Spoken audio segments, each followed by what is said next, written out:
Good morning. I am organizing the back room at my grandma's house. She wanted to give me this cabinet, which is so beautiful. I think she had tried to restore it before and had someone paint it, and then she didn't really like the paint and it was kind of stripped back. But there's these little elements of like blue that need to be fixed. But she was like, why don't you use this to put your art materials in? And oh, there goes the cat.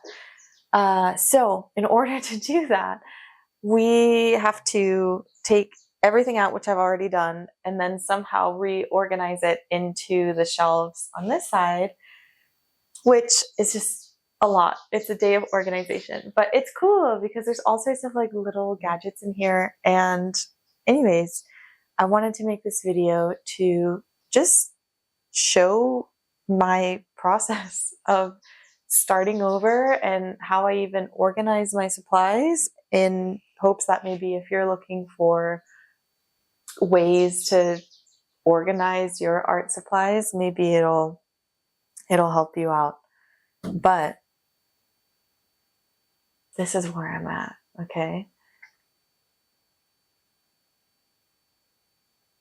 I honestly never thought, hi kitten. I honestly never thought that I would be at this point in my life. I thought that by 30, I would have my own house and be, you know, I don't know. I just honestly thought I'd be like further along in my life. Hello. And there's times where I catch myself going through that loop now because I'm like staying with family in Brazil. I'm completely restarting. Like I haven't lived in Brazil as an adult ever in my life. Okay. Like I've come every year growing up, but I was a kid.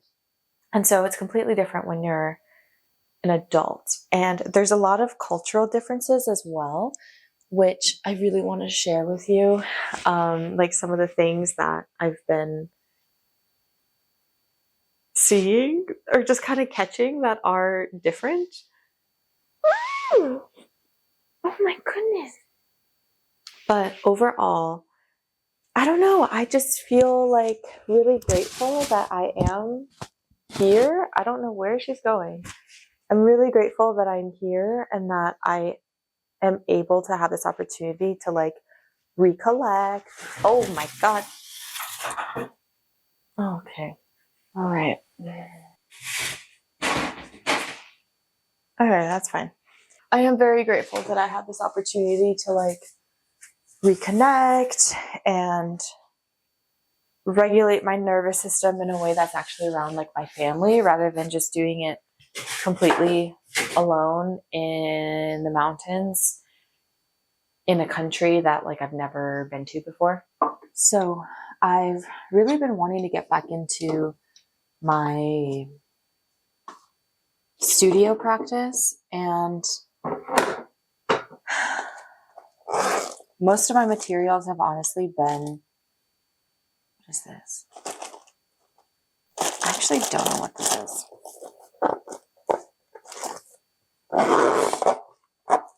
Most of my materials have actually just been living in my suitcase because I think I was so mentally drained that I couldn't even get myself to do anything.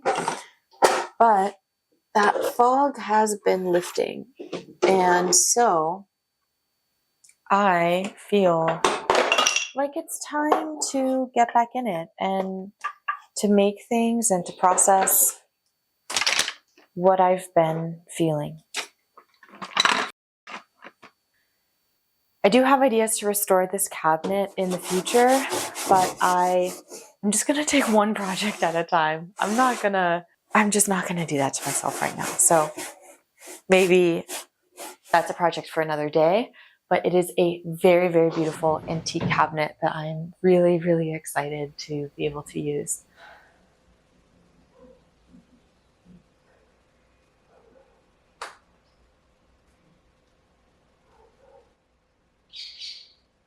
There's something strangely emotional about sorting through objects. Some of these items I recognized and grew up looking at as a kid, and others I've just never seen before. But it got me thinking about how I grew up with a lot of things as a child. I remember I had a lot of attachment to my clothing, especially. And over the years, I think just through a lot of changes and moving and difficulties, I've learned to let them go. But one thing that I cannot let go of are my art supplies. I think that I've definitely become more minimalistic over the years.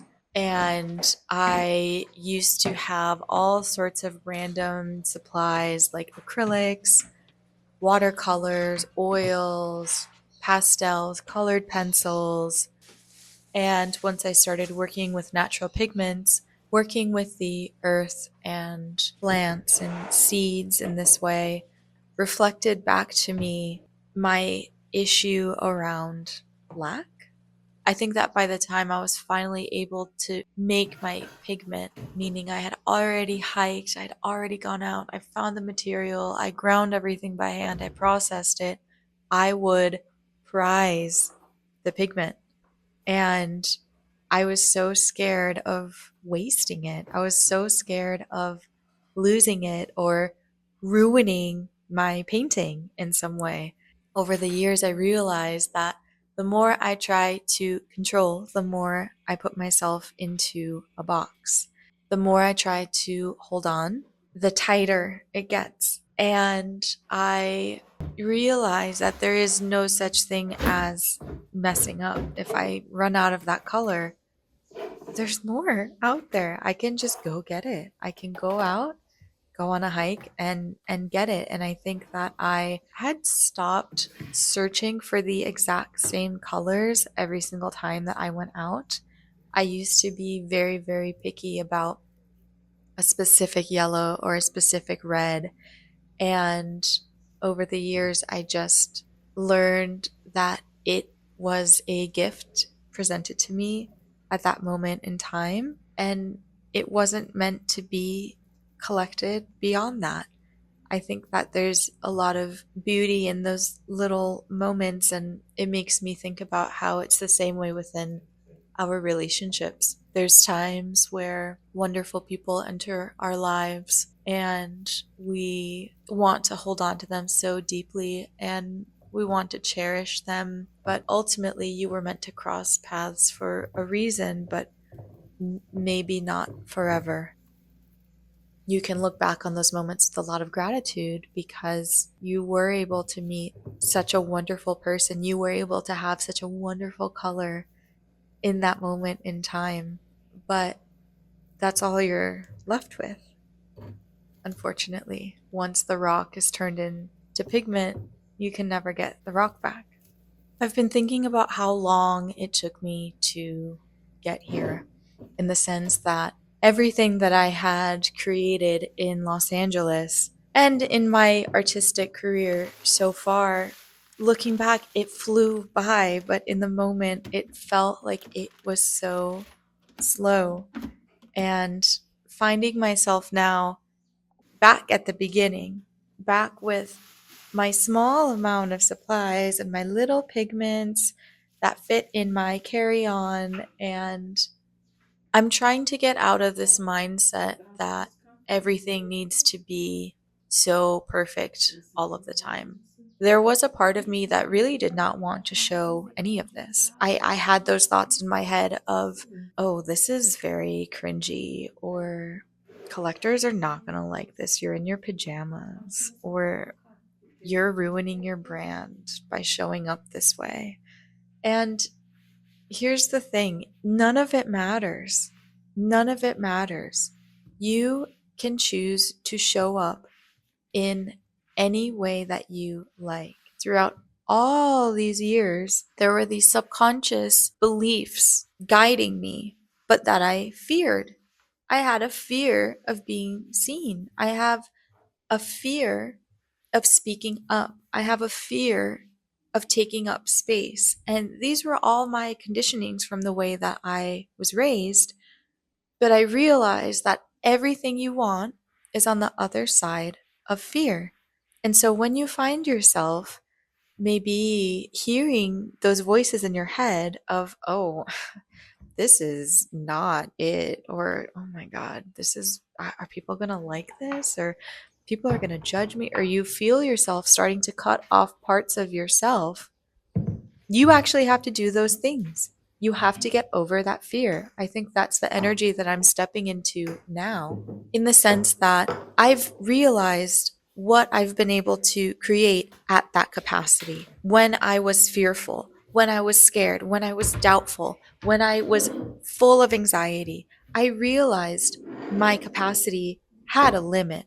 And it was when I started addressing those inner thoughts and those limiting beliefs that I started to grow out of this box. I started to pop out of the lid of this box. And now, when I have these moments come up of like, oh, should I even record this? Or like, oh, where does this fit into my brand? What is a brand? What is that? Trying to make a brand of your life? It's the other way around. It's the way in which you actually live your life. It's in these moments of cleaning, choosing how you organize, choosing how to set up your space to let creativity enter, sweeping, getting dressed, putting your hair up a certain way, how you do your makeup, how you make your bed. All of these things are creative acts. All of them are creative. How you choose to spend your time is in itself a creative act. But you just have to ask yourself, how much am I willing to open up? And that's a question that I'm finding myself asking now as well. Sei.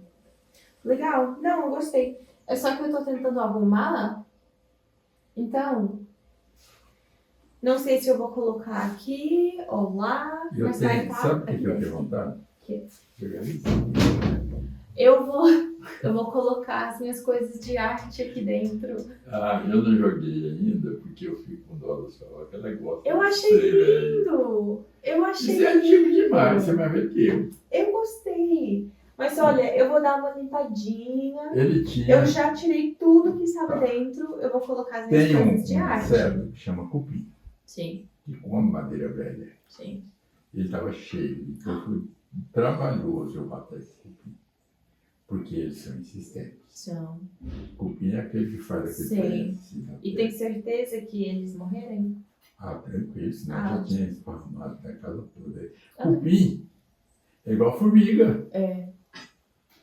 Tem uma rainha que comanda. É. Abelha, esses insetos são É inteligentes assim demais. que é o mundo. E trabalhadores. Mulher que manda. E são trabalhadores. Uhum. É mulher que manda, né? Uhum. Nada contra. Não, eu vou levar um monte de coisa para o lixo. Pode deixar lá que eu levo para você. Tá bom. Tá. Obrigada.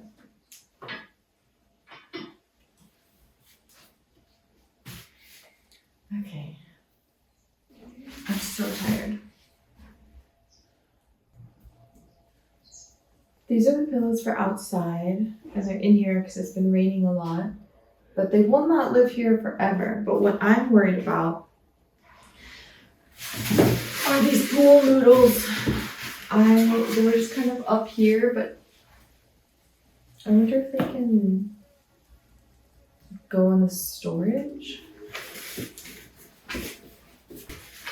Okay. No, I'm just gonna keep them up here. Just simplify things.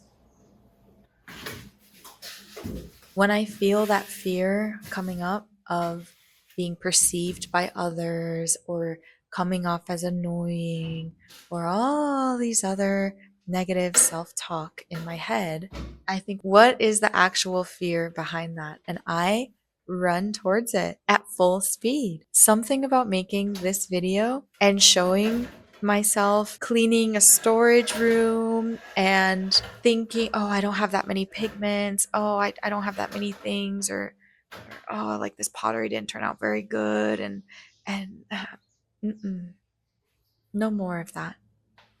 No more, because that voice is there to protect you. And in a sense, you do have to say thank you.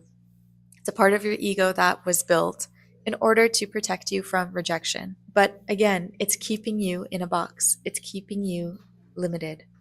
And while showing this part of my life and showing what little I feel like I have, I know that I can always just walk outside and get some more. It is infinite. What a gift it is to be able to reinvent yourself. I know that I want to create a very specific life for myself. And it's not all going to be grand and spontaneous and amazing. There's going to be moments where I'm just cleaning a closet to fit my art supplies. And that's fine. Coming to peace with these moments that are slower and not as exciting makes it so that when those exciting moments do come up, they feel even sweeter. As I unpack my art supplies, I notice how little I actually need.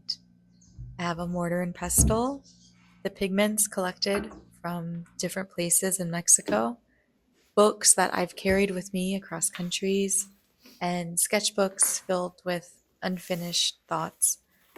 For years, I've believed that creativity required a perfect studio, a space, perfect lighting, and stability. But that is just not the truth. It's another form of your ego trying to protect you from expressing yourself. Expressing yourself takes strength and it takes courage. Just because you haven't used it in a while doesn't mean that it doesn't exist. All of us are born creative. All of us have that muscle. You just have to exercise it. But there is a type of grief that comes with letting go of the life that you had imagined. When you're left with nothing but a few art supplies and your clothes, you have to ask yourself, what actually matters to me? What do I want to carry forward? And what kind of life feels true to me now, not before, not back then, and not someday in the future, but right now? And sometimes the answer to that just begins with something as simple as making a place for your tools. If you're watching this while going through a change in your own life or rebuilding in a way, I hope you know that you are not behind. Everyone is on their own timeline. Do not compare yourself to others. Compare yourself to you. Look at where you have been and ask yourself if you are growing. You're not lost. You're just in that part of the story where a new foundation is being built. As always, thank you for being here, and I will see you next week.